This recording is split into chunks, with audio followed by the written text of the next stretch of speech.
It's been a terrific day, but we saved the best for last. And we're honored to have Antony Blinken, Deputy National Security Advisor to President Obama, with us. Those of you who've been with us all day, and I think that's most of you, know that we have covered the region pretty well and pretty deeply, but we're now going to focus on the administration's kind of inside view of where we stand in this effort against ISIS and to bring a greater degree of order to the region. I think everybody knows Mr. Blinken's distinguished resume. He was Vice President Biden's National Security Advisor before becoming President's deputy, and before that, the staff director, the Democratic staff director of the Senate Foreign Relations Committee.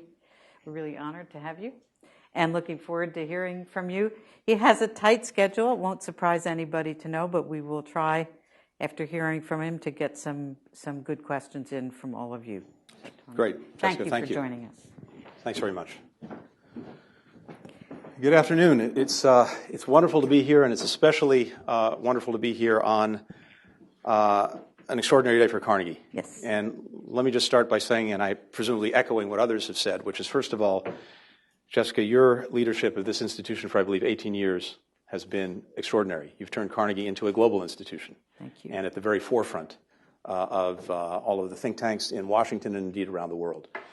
And it's also hard to imagine finding someone to succeed Jessica in this job, but I think Carnegie's pulled off a brilliant coup in getting Bill Burns, the former Deputy Secretary of State, to succeed Jessica. Those of you who know Bill, and that's probably most people in this audience, and beyond, know him to be an absolutely extraordinary leader, someone who brings incredible intellect, wisdom, and decency to everything he does. And I can only say that Carnegie will be transitioning into very, very good hands. I welcome this opportunity to spend a little bit of time walking you through the elements of our comprehensive strategy to degrade and ultimately defeat the Islamic State of Iraq and the Levant, or ISIL.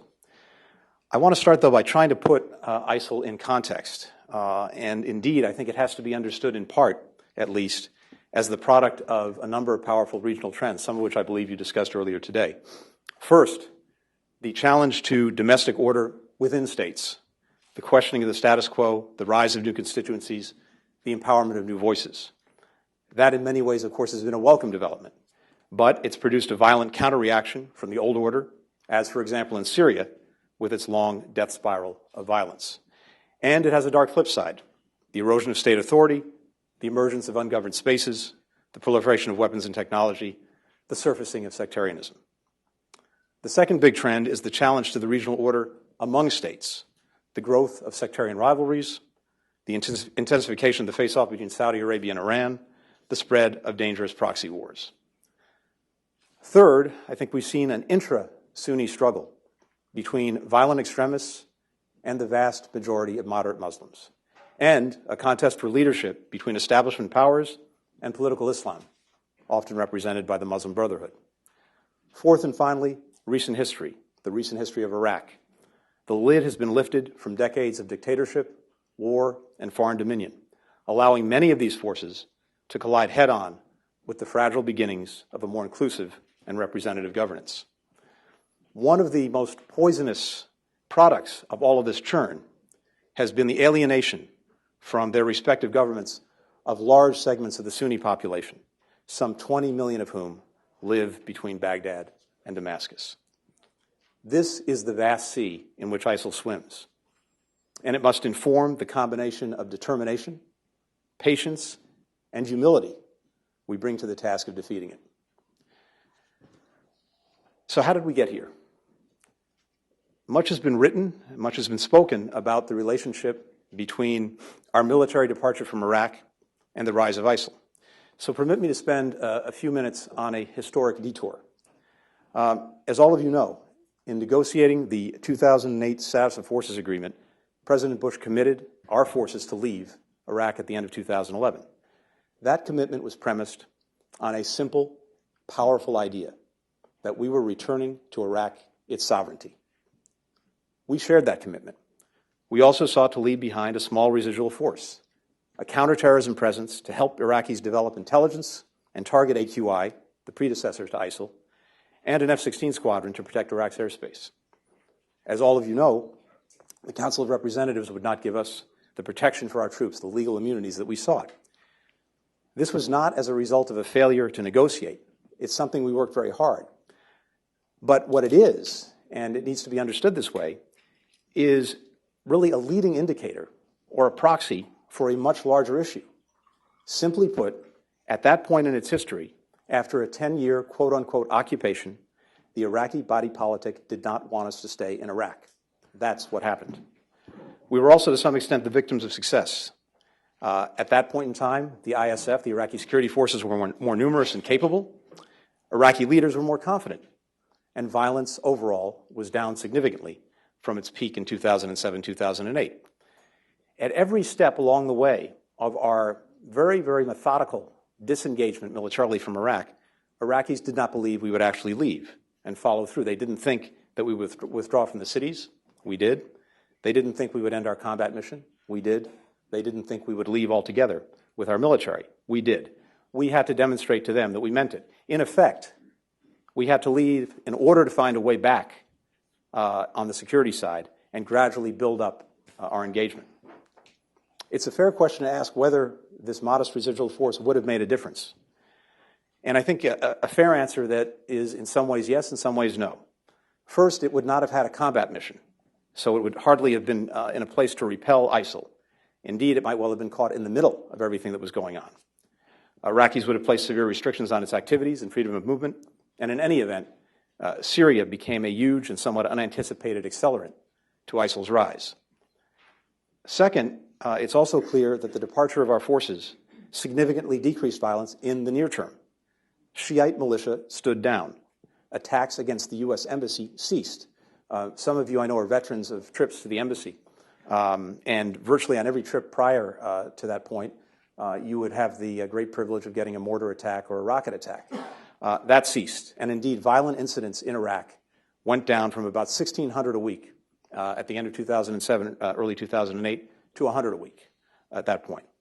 But it's also fair to say that had we been able to keep that small residual presence, that probably would have allowed us to better enable the Iraqis to deal with AQI and ultimately ISIL, and maybe helped us better shape Iraqi security policy. That's exactly why we sought to leave the limited residual force, and it's exactly why immediately upon the withdrawal of our combat forces, we tried to get our foot back in the door. The Iraqis in early 2012 told us they were confident they could handle the problem. We said, you're wrong. If you don't constantly and proactively go at AQI, they will rise up again. I had these conversations repeatedly with my Iraqi interlocutors, and so did many of our senior officials, including Vice President Biden. You need to keep AQI on its heels and off its toes.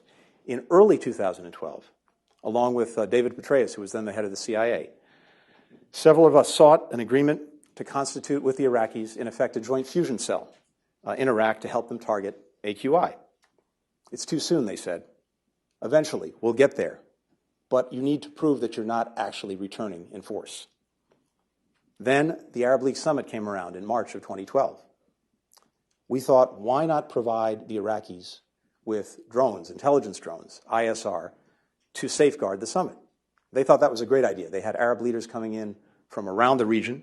It represented a real security challenge, and they welcomed this possibility. And we thought this is a good way to get our foot back in the door and to help develop more intelligence against AQI. Unfortunately, the story leaked to the press, and it became a political hot potato, and ultimately the Iraqis said no. So there was an exercise in frustration throughout 2012 as we sought to work our way back in. All of that began to change in 2013. AQI became ISIL, fueled by the conflict in Syria. In Iraq, in early 2012, at the time that we left, there were about 5 suicide bombers a month. By early 2013, it was up to 50 a month, and this was the hallmark of AQI and then ISIL, which, by the way, was not initially predominantly an indigenous force in Iraq. It was mostly, at that point, a foreign force. Iraqis suddenly became much more open to, and indeed desirous of aid, but quietly. In the spring of 2013, we began a systematic effort to ramp up our counterterrorism assistance to the Iraqis. We used the Foreign Military Sales Program to try and get to them more Apaches, F-16s, missiles, small arms, and ammunition. This, of course, required working with our Congress. And there was a certain amount of reluctance, which was not hard to understand, because of concerns about the leadership of Prime Minister Maliki. We resumed, in very small numbers, ISR flights in late 2013. We stood up a targeting cell in 2013, and that helped the Iraqis capture about 200 ISIL fighters. And we put in a small number at our embassy, a small number of special operators and CT trainers. Throughout the year, and then well into 2013 and then at the beginning of 2014, the committee that I chair, the Deputies Committee, met more than a dozen times on the question of increasing support to Iraq to deal with AQI and then ISIL. The Principals Committee, the National Security Council, met multiple times on the same issue. It was something with which we were deeply engaged. When President Obama met with Prime Minister Maliki in November 2013, ISIL was at the top of the agenda. The President told the Prime Minister, you need a comprehensive approach to this problem. There's a military piece to it. We're working hard to help you with it, but it has to be comprehensive. And in particular, you have to pursue political reforms to address the legitimate grievances of Iraqis who otherwise might see ISIL as a savior. 2 months later, ISIL streamed into Ramadi and Fallujah, with the ISF laying siege. In short, we were focused and acting on ISIL and the threat that it posed more than a year before the fall of Mosul. But the problem began to outrun the solution, fueled by the conflict in Syria, Iraqi reluctance, and a renewed sectarianism in Iraq in advance of its elections, with politicians on all sides playing to their bases. That brings us to almost the present, to this summer, with the fall of Mosul and the erasure of the border between Iraq and Syria. When that happened, the President acted decisively as well as deliberately. Our immediate focus was on protecting Americans. We rapidly deployed military personnel to further secure our embassy and the international airport. We put in more ISR to develop a clearer picture of what was happening on the ground. And we sent in small military teams to assess the viability of the Iraqi security forces and the status of the threat. Then, as all of you know, we initiated limited military action to protect U.S. personnel, protect strategic sites, and prevent large-scale humanitarian catastrophes. Those initial airstrikes stopped the ISIL advance on Erbil. It allowed the Iraqis to control the Mosul and Haditha dams. Air power helped provide relief to thousands of Iraqis trapped on Sinjar Mountain and in the town of Amerli, and to break the ISIL siege of both of those places. These actions also had the benefit of blunting ISIL's momentum, buying time and space to put in place pillars of a comprehensive strategy to roll back ISIL. The first pillar is a new, inclusive Iraqi government. We put particular emphasis on its formation, and indeed, we leveraged the promise of greater U.S. assistance accordingly, because we could not expect Iraqi Kurds or Sunnis or the various neighboring states to join forces to counter ISIL with an Iraqi government pursuing a blatantly sectarian agenda. Indeed, we resisted more expansive military effort until change was well in train, lest we be perceived as the Air Force of the outgoing Prime Minister, Mr. Maliki, perpetuating his hold on power, alienating Sunnis in Iraq and in the region. Instead, we focused our initial diplomacy on creating conditions for Maliki to step aside and completing government formation in record time. Now, we have a government committed to reforming the military, giving us a more effective Iraqi partner, and addressing the legitimate grievances of the Sunnis, and so dilute their support for or acquiescence to ISIL. And I'll come back to that at the end. The second pillar that the President wanted to have in place before embarking fully on the comprehensive strategy was a broad regional and international coalition. We were very deliberate in building that coalition before taking sustained action. We could not make it look like the United States was acting against ISIL or Islam, or the Christian West was opposed to the Muslim Middle East. That's just what ISIL would have wanted. Instead, we kept the focus on a global challenge in which regional states, which had the most immediately at stake, played leading roles. Now, more than 60 countries around the world have signed on to this coalition. And when we took our first airstrikes in Syria, Saudi Arabia, the UAE, Jordan, Bahrain, and Qatar flew with us. With these pillars and partners coming into place, we began to implement the comprehensive strategy to go from blunting ISIL's advances to starting to roll it back. The objective, and the President's been very clear about it, is to disrupt, degrade, and ultimately defeat ISIL so that it no longer poses a threat to Iraq or Syria, to our people, partners or interests in the region, or ultimately to the United States itself. The defeat of ISIL will not happen easily. It will not happen quickly. It will not happen through exclusively military means or by U.S. efforts alone. To the contrary, to succeed, our strategy had to be comprehensive, broad-based, and it must be sustained. So, in concert with our coalition partners, we are leveraging all elements of our national power in 4 basic ways. First, we're working to destroy, starting with degrading it and then ultimately destroying ISIL's warfighting capacity, its command and control, its leadership, its supply lines, its logistics, its ability to mass force and overrun local populations. And we're doing that through a combination of military and counterterrorism means.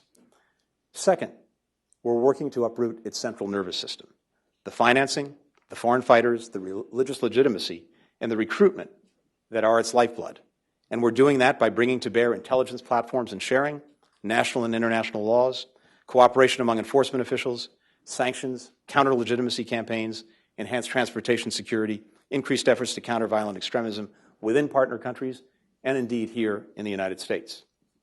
Third, we're working to dilute local support or accommodation to ISIL through tribal engagement, pressing for the resolution of legitimate grievances, regional diplomacy, shifting momentum against ISIL on the ground, and squeezing the space within which it operates.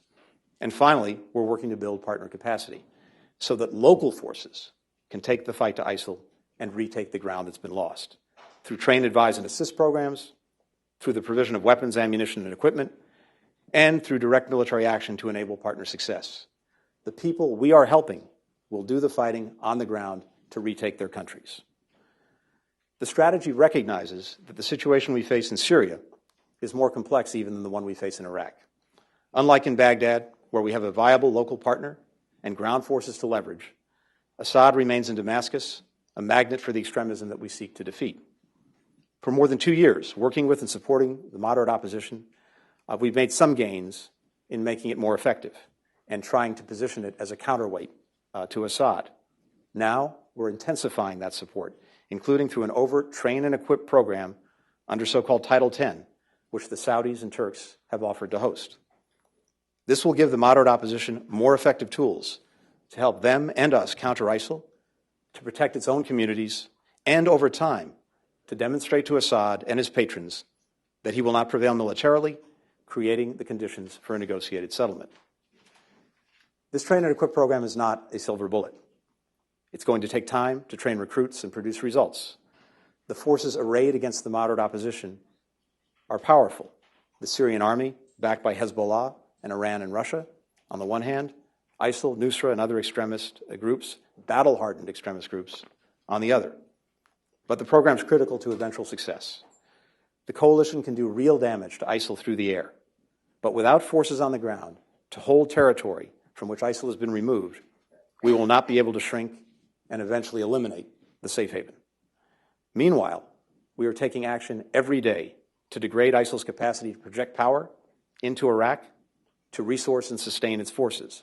We're going at its command and control, its headquarters, its training centers, its arms depots, its oil refineries.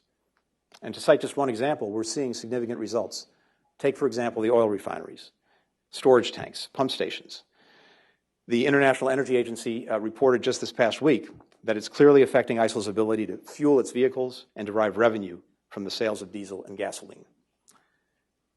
Let me conclude with this. I spent about a week in Iraq a couple of weeks ago, and I wanted to give you a report card on what I found, because I think it's illustrative of both the challenges we face, but also some of the promise that is before us in terms of success. First, if you look at the political situation, Iraqis are dealing now with a legacy of mistrust, of suspicion, of grievance. And they also face an incredibly difficult economic situation. Oil prices are down. War and expenditures on internally displaced persons are up. Investment is on the fence. This makes for a very complicated situation. But I was struck in meeting with virtually the entire senior Iraqi leadership across parties and ethnic groups in Baghdad and then up in Erbil and Dahuk that there was a clear commitment and desire to work together across sectarian lines, a clear willingness to give the other the benefit of the doubt for now. And the reason was simple. Virtually every group in Iraq has been looking into the abyss, and they've seen what is before it if they don't manage to work together to take on ISIL. We've already seen the Prime Minister Abadi say and do significant things in terms of reaching out to other communities. He disbanded the infamous Office of the Commander-in-Chief, which was an office that his predecessor, Prime Minister Maliki, had established to have the military report directly to the Prime Minister's office. He removed some of the more difficult and challenging generals. He pushed through, at some political expense, a Sunni defense minister, a post that had been vacant for 4 years. And he is now pressing, with pretty much the entire body politic, for the creation of a National Guard that offers the best prospect of bringing Sunnis into the fight, and I'll come back to that at the very end. And he's leaning forward and engaging the Kurds on oil revenues and back pay for the Peshmerga. And together, the Iraqi political leadership is trying to advance a national program that can address the interests, desires, and grievances of all the communities. So there is promise there. They're off to a good start, but it's against the backdrop of significant challenge. Then there's the military piece. And the Iraqis face two very significant deficits. First, the previous prime minister had, in effect, hollowed out big chunks of the Iraqi military. He deprofessionalized it, moving out some of the competent leadership, moving in people loyal to him who didn't necessarily know what they were doing. He cut the normal chain of command and made sure, as I mentioned a moment ago, that some of the senior leadership reported directly to his office. But that's not any way to run a war. And, of course, the force itself became more sectarian in nature. And so when you had the Iraqi military deployed into Anbar, a predominantly Shia force deployed into a Sunni region, despite the fact that it was there to help the communities protect themselves against ISIL, it was working in a community that didn't trust it, and it asked itself what it was doing there. And then it ended up being cut off from its supply lines, isolated, without effective leadership. And that's been going on since January of this year. And that's the very difficult situation we inherited in Anbar. But we've also seen something very positive. When the efforts of the Iraqi security forces are planned and coordinated with the coalition backing them, they can be very effective. And the same thing for the Kurdish Peshmerga. We've seen that, as I noted before, at the Mosul and Haditha dams. We saw it outside of Erbil. We've seen it more recently at the Rabia border crossing and in Amaria. And as we speak, we're seeing it in Zumar in the north, where the Peshmerga have retaken the town, and we're seeing it as we speak in Beji, where the Iraqi security forces are moving to take the area around the oil refinery that Iraqi forces have held very valiantly since June. So what this means is this, and this is our approach. We are working with the Iraqis to establish a campaign plan that is planned, coordinated, and methodical to begin over the next months to take back, site by site, town by town, territory that has been lost to ISIL. At the same time, and this is where you have to do some building of the plane at 60,000 feet, we did an assessment of the Iraqi security forces, and we found that about half of the forces we were able to inspect, in effect, were not competent. Now, the glass half full version of that is that half of the forces were, so there's a good foundation to work with.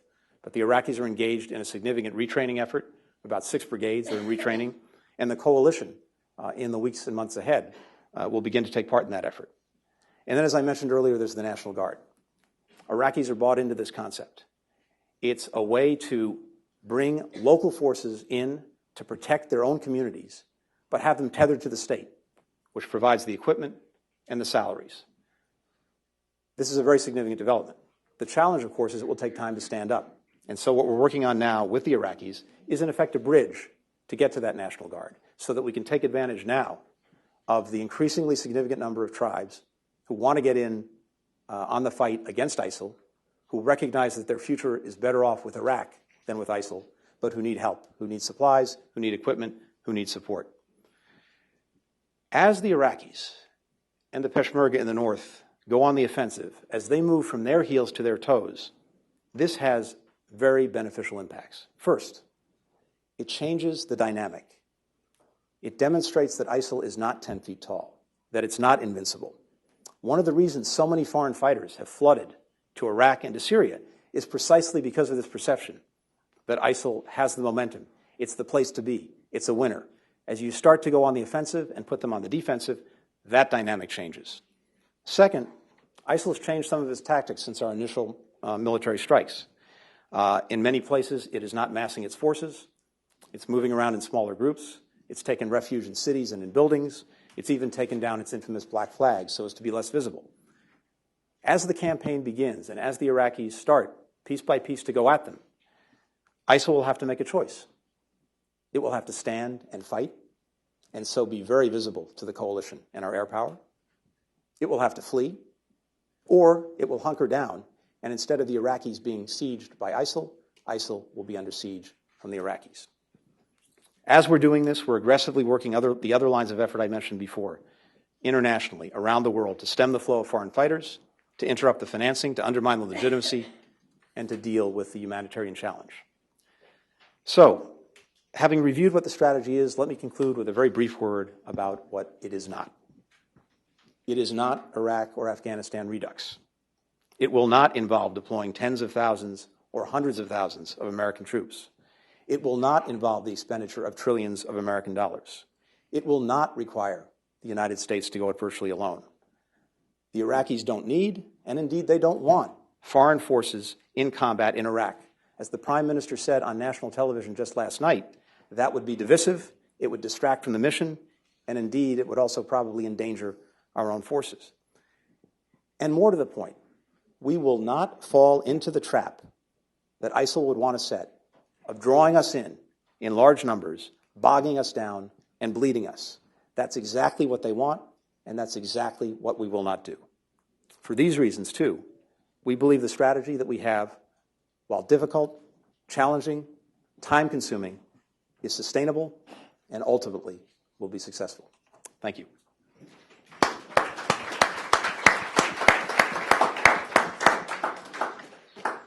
Would you prefer to pick? No, I'm happy to do it. If I may, let me just then start with the first question, which has to do with administration has managed to put together, as you mentioned, an extraordinarily broad coalition, more than 60 countries, but that encompasses a number of different, even conflicting agendas. What do you see as the biggest challenge for maintaining the integrity and the coherence of the coalition, and as you know, in the months immediately ahead, and how are you going to manage to keep it together?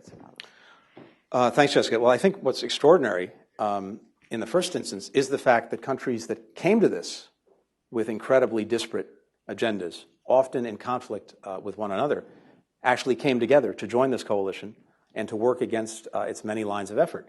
And that is evidence of the fact that for all of the differences among the coalition countries, their minds are concentrated by the wolf at the door, and that's ISIL. And so there's a glue that's keeping this together, and it's a common interest in degrading and ultimately defeating ISIL. There's no doubt, though, that you're right, that there are differences among the coalition members.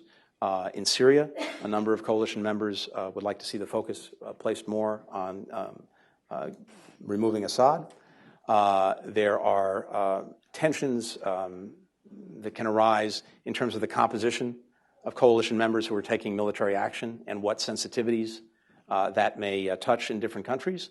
But I have to tell you, by and large, what we're seeing now is rather extraordinary cohesion. And what we've done is put in place a structure and a model that puts a tremendous emphasis on keeping the coalition together and strengthening it as we go forward. As I think virtually everyone knows, the President asked retired General John Allen to lead the effort to work day in, day out on building and sustaining the coalition. And of course, against the different lines of effort, military, financing, foreign fighters, legitimacy, et cetera. We have lead agencies in the government working with their counterparts to do the same thing. And John Allen, his deputy, Brett McGurk, who's one of our most experienced hands in Iraq, are on the road virtually full-time, making sure that they're working to keep us together. And, of course, the President has played a lead role in this as well. He convened an extraordinary summit at the United Nations of leaders from dozens and dozens of countries to get greater commitments to deal with the problem of foreign fighters. And we've seen real success and progress there. And he's burning up the phone lines every day, as is the Vice President. So, bottom line is, at least till now, there's been remarkable cohesion. There will be tensions going forward as different countries have put a different emphasis on different parts of the agenda. But again, my sense is that the common denominator of wanting and needing to deal with the ISIL problem will keep this together. Thank you. Michael. Ed. Mike. Here you go. Michael Gordon, New York Times. Michael. Tony, the U.S. has used air power to protect the Kurdish population in Kobani and to protect Kurds and Yazidis and Turkmen in Iraq from the Islamic State. But the United States has not used air power to protect Sunni Arab opponents of the Assad regime against barrel bombs and other attacks. And as you know, this is a distinction that has not gone unnoticed by the moderate Syrian opposition. How does the United States hope to recruit and maintain the support and sustain the morale of the moderate Syrian opposition and eventually use it as a ground element in the effort to contain the Islamic State, as you noted in your speech, while at the same time taking the stance that it's not prepared to protect them against airstrikes unlike these other groups?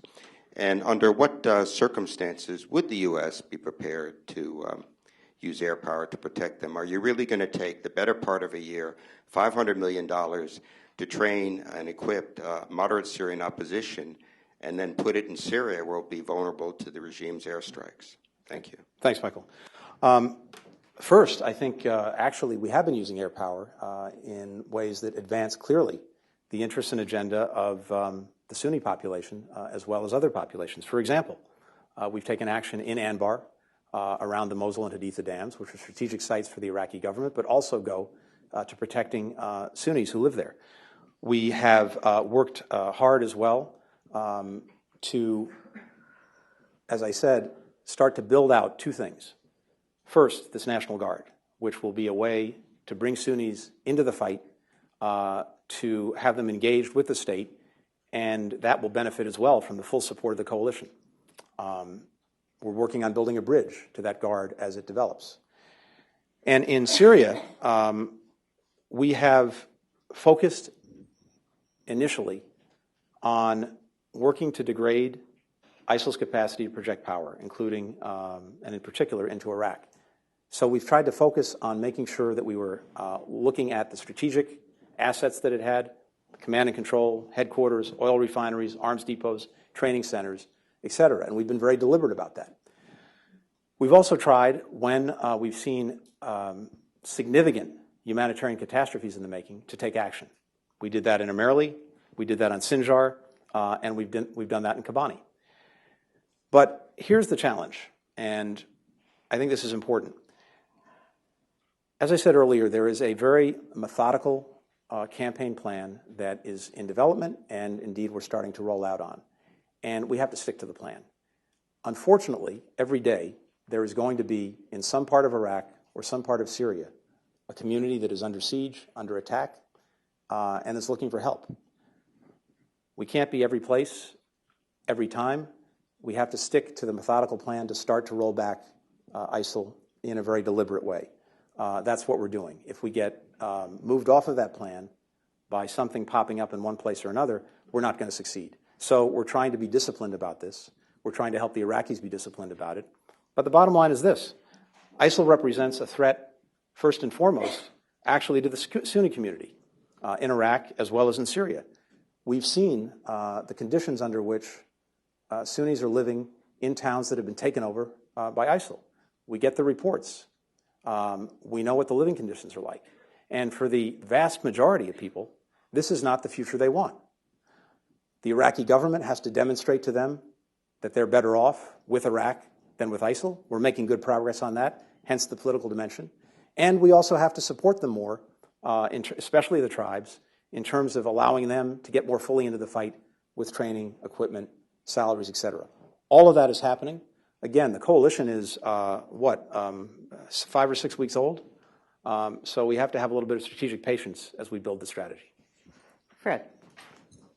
Thank you very much. Fred Wary with the Carnegie Endowment. If I could follow up on this National Guard plan, I mean, some have hailed it as a second awakening, but there's a lot of details that remain unclear. What do you see as the risks of this plan to Iraqi cohesion?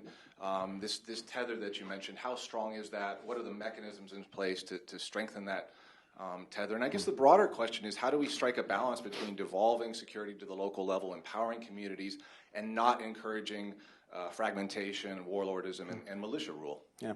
Look, it's a great question, and it's a challenge. But I think what we're looking at is a few things. First, empowering local communities to, in effect, defend themselves is, I think, a very powerful potential mechanism. And the National Guard, its members would be drawn from local communities. It would be tethered to local leadership and to the governor of a province. It would probably act at a provincial level and be commanded and controlled at a provincial level. But unlike the awakening, it would actually be directly tethered to the Iraqi state as well, which would provide for its salaries, its equipment, its basic sustainment. That gives you, I think, the best of both worlds. It creates an entity that answers to and is supported by the state, but its membership is drawn from local communities, and people will feel a lot better about having their own protect them. Closer in, you're likely to have local police forces. Think of this in a sense in terms of circles. The local police force closest in, at the local level, at the town level, at the city level, the Guard at the provincial level, and then the Iraqi security forces, the National Army, at the national level. But like any National Guard, this Guard could be federalized in an emergency situation. So I think there's tremendous promise there. Now, you're right, there are complications. One is, what do you do with the Shiite militia? Will they be folded in themselves to a Guard? Will they be folded in to the Iraqi security forces? We saw early on that these militia were probably critical to helping the Iraqi security forces hold on in the early days when they were under tremendous strain. But they also represent a real challenge because, to understate things, they're not exactly popular in Sunni communities. So those militia have to be either drawn back and disbanded, or their members need to be integrated into official security forces. And then finally, the Peshmerga. They will have, no doubt, an interest and certainly desire to remain as independent as possible. How does that fold into a Guard concept? So all of these things we're working on. Again, standing it up is going to take some time. It's at the top of the agenda of the government, but it has to be legislated. That's going to take a little bit of time. In the meantime, what we're trying to do, as I said before, is work with the Iraqis to take advantage of the fact that we're already seeing tribes starting to move from being either with ISIL or on the fence to being with the government, but they need assistance now. And so bridging to the point when we get to a Guard is what we're working on. Gentleman right here. Thank you very much. Tolga Tanis, Hurriyet. I had a quick question as a follow-up to Dr. Matthew's question, actually, in terms of this coalition building with different priorities, and especially the role of Turkey. I know the official rhetoric, and when an American official is asked about the role of Turkey in this coalition, you always say that Turkey has a role in this coalition in a different ways, and the Ankara government is aware of the threat imposed by the ISIL. But when you look at the situation on the ground, there are major differences between the two sides, even between two NATO allies. After airdrops, especially, the President Erdogan criticized the U.S. government very harshly in terms of this PYD as an offshoot of PKK accepted by the Ankara government, but it's not the case for U.S., for example, or Ankara sees Assad as a priority, but ISIS is a priority for U.S. Even in Incirlik, President Erdogan recently said that we don't know even exactly what Ankara is Washington is expecting from us on Incirlik. Can you give us a better sense in terms of the bilateral relations between U.S. and Turkey in terms of? Sure. Thank you very much. Turkey is an absolutely critical and essential part of this coalition. It's already playing a very significant role. As I alluded to earlier, it's offered to host a training site for the Syrian moderate opposition that will benefit from this train and equip program. That's a critical contribution. It is playing a critical role in trying to deal with the flow of foreign fighters, many of whom transit across the Turkish border, and we're in very close collaboration on that. Same thing with the foreign financing to the extent that it is actually traversing borders. The Turks have taken a significant role in trying to crack down on that. And we're in ongoing conversations about other things they might do as part of the coalition. But as we speak right now, thanks to Turkey, there are Kurdish Peshmerga forces and Free Syrian Army forces moving into Kobani, thanks to a land bridge established by the Turks, again, bringing Peshmerga from the Iraqi Kurdish region and bringing in Free Syrian forces going through Turkey into Kobani.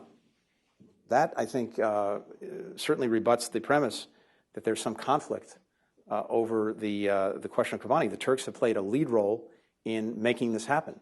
And as a result, the reinforcements that are needed to help Kobani hold on are coming into place. So, again, Turkey's a close ally and a critical part of the coalition, and we see it every day. Shel?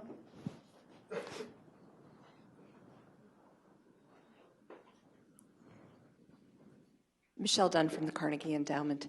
Some of the Arab members of the coalition against ISIL also have different definitions of terrorism, and some of them have either passed or are in the process now of passing new counterterrorism laws.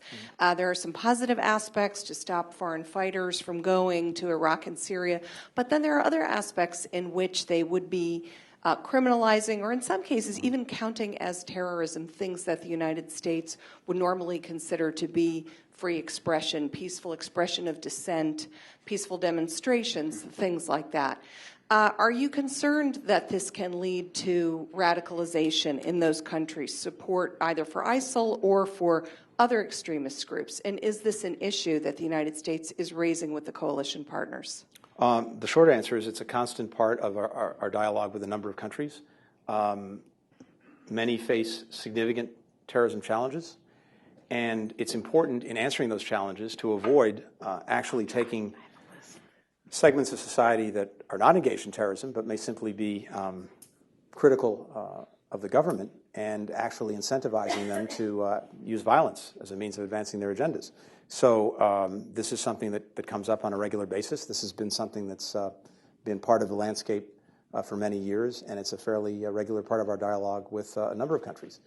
As I said earlier in addressing Jessica's question, I think what's very positive is that for all of the differences in definition and approach that we see and interests, the common interest of dealing with ISIL has been a very strong glue that has put this coalition together. But as we go forward, there will be differences of approach, differences of emphasis. The one you alluded to is certainly something that's there, and it's something that we talk about on a regular basis. Let me be fair to the back. This gentleman right there. Go ahead. All right. Go for it. You go.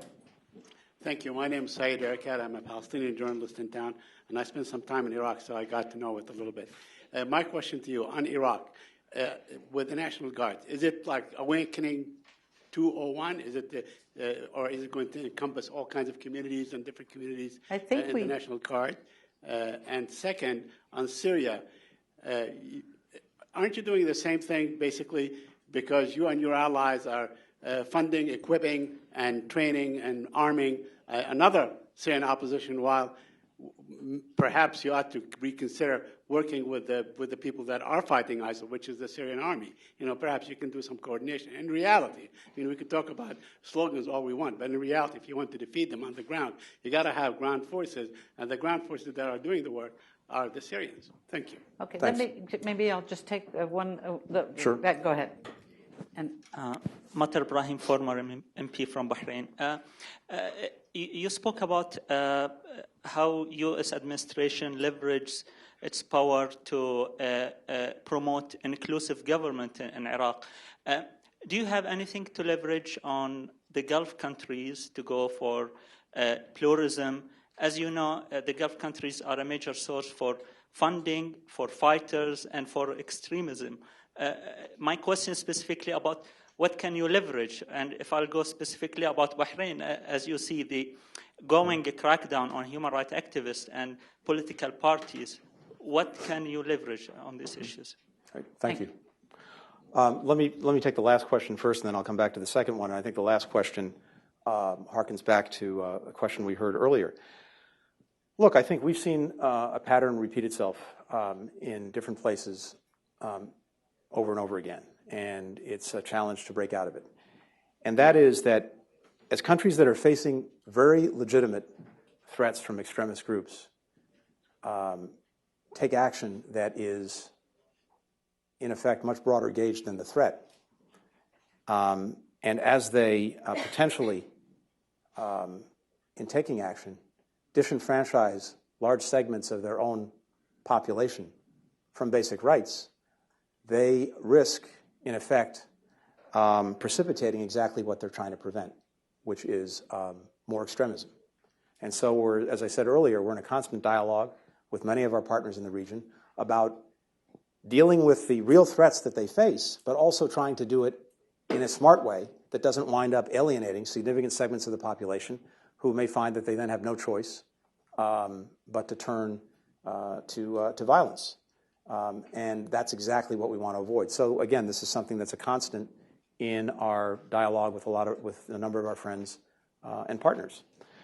With regard to the first question, is the National Guard the Awakening 2.0? As I said, I think it actually can be an improvement over the Awakening in that if the Iraqis get it right, it's clearly tethered to the state in a sustained way. And that creates a relationship between Baghdad and the National Guard forces where there is, in effect, both need each other and want to sustain the relationship. So if they get it right, I think it'll be a powerful thing that can actually be more effective and more sustainable than the Awakening proved to be. And finally, with regard to Syria, look, the problem that we face is that Assad has been a magnet for the very extremism we're fighting. That is what has attracted into Syria ISIL and various other extremist groups. We've long said that he's lost his legitimacy and that it's hard to see how Syria can be stable while he is Syria's leader. On the other hand, it's very critical that whatever happens in Syria going forward, that its basic institutions be preserved, including finding ways to preserve the basic military structures, the institutions of the state, etc. We know what happens from our experience in Iraq over the last decade when you disband those institutions. It creates a vacuum, and that vacuum is usually filled by bad things. So going forward in Syria, I think one of the things that's going to be critical is getting to a political transition that preserves the institutions of the state and makes it clear to all of the different actors in Syria that their equities can actually be protected in a Syrian state. That's obviously a big challenge. I think we now have a new UN envoy who is focused on the diplomacy, Staffan de Mistura, and he's starting to make the rounds of the critical regional states. And we're very anxious to work with him to see if some of the diplomacy can be energized, because as people look out at the Syrian civil war part of this, I think all sides can see that ultimately this is going to exhaust them. It's already had the most horrific humanitarian consequences, and there's no military victory for anyone in the civil war. And the patrons of various parties who are spending millions and billions of dollars to sustain their proxies, that's a real cost too. So I think there should be a growing incentive to find a way forward with energized diplomacy to deal with the civil war. But part of that is the moderate opposition, building it up, making it a counterweight, and in effect further underscoring the fact that the Assad regime cannot win this militarily. We have time just for one last crisp question. Maha Kadura, I'm advisory board of Tufts and Fletcher. I was reading the book of the Dean of Fletcher, who was the Yes. Admiral Stavridis. Yes. And it was really very interesting what he said about Syria, that I don't know if United States didn't up to the responsibility at the very beginning of the war, either to strengthen the moderate opposition, because we'll face two situations. Either Bashar al-Assad will stay in power and will be more cruel to his people, or we'll see more extremism, opposition extremism. And then another article I read. No. Be crisp. Can you put what? And the other one, the Arab world is 70% the Muslim world, and they are persecuted in Syria since 50 years. In Iraq, with the beginning of the war, they were, with the dissolve of the army, Maliki, he built pure Shiite army trained by Iran. So they say sometimes ISIS, it is a reflection of frustration, which is terrible for, the Muslim world. Okay. But so how you see things? Well,